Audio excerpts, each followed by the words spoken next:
Just 2 days ago, Governor Steve Bullock became the 22nd Democrat to become a presidential candidate for 2020. MTN's Mike Dennison is in Iowa this week, reporting on Governor Bullock's presidential campaign swing there. Mike, you've also been looking into details of the Iowa caucuses and what a candidate has to do to be successful in this unique political event. Can you tell us more about that?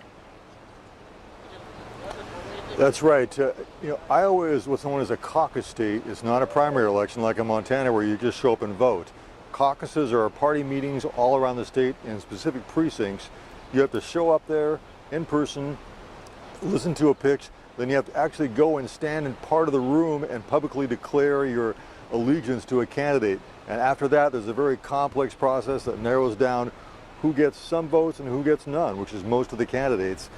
In order to succeed in this sort of very complex process and close to the ground, you have to have people on the ground, staff on the ground, know the political landscape. I think that's what Governor Bullock has been doing. He's hired people here on the ground, and he has a staff, and that's what you have to do to make some sort of a showing in this state. You can't just have ads blanketing the state and giving speeches. You've got to be out there talking to people in these small towns and getting to know them. Well, and Mike, it sounds like that's kind of what he's doing this weekend. He's in Des Moines today, but it sounds like he's traveling to a couple different areas in the state throughout the weekend. Can you tell us a little bit about his schedule and what he's trying to accomplish? That's right. He's in Des Moines tonight. He's having an event at a brewery. And then starting tomorrow morning, he's heading off on a 7-city tour throughout the eastern part of Iowa. He's going to most of these smaller towns. Dubuque, Iowa is a bigger city on the Mississippi. And this part of Iowa it's a Democratic part of Iowa. It's a kind of a blue-collar industrial section of the state. There's probably a lot of Democrats out there that he's trying to meet and trying to tell his story to, meet them one-on-one, shake their hands.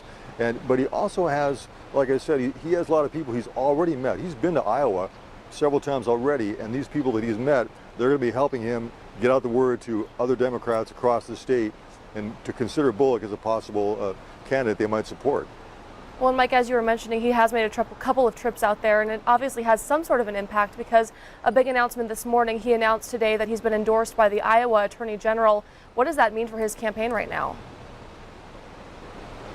Well, that's fairly significant. He is endorsed by Tom Miller, who is a veteran Attorney General. He's been in it for several terms.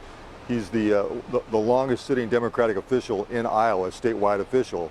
And the fact that he has Miller in his corner already endorsing him can help him navigate this landscape quite a bit. And it also should be noted in 2008, Miller's endorsement at that time was Barack Obama. Not a lot of people knew Barack Obama at that time. And Miller's endorsement really gave him kind of a leg up in the state. So I'm not equating Steve Bullock to Barack Obama, but it is significant that he has someone like that who knows the landscape backwards and forwards to be in his corner and telling other Democrats, this is the guy that I'm supporting.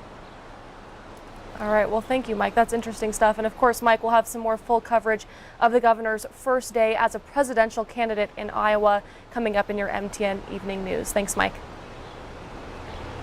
All right, thanks, Amy. Back to you.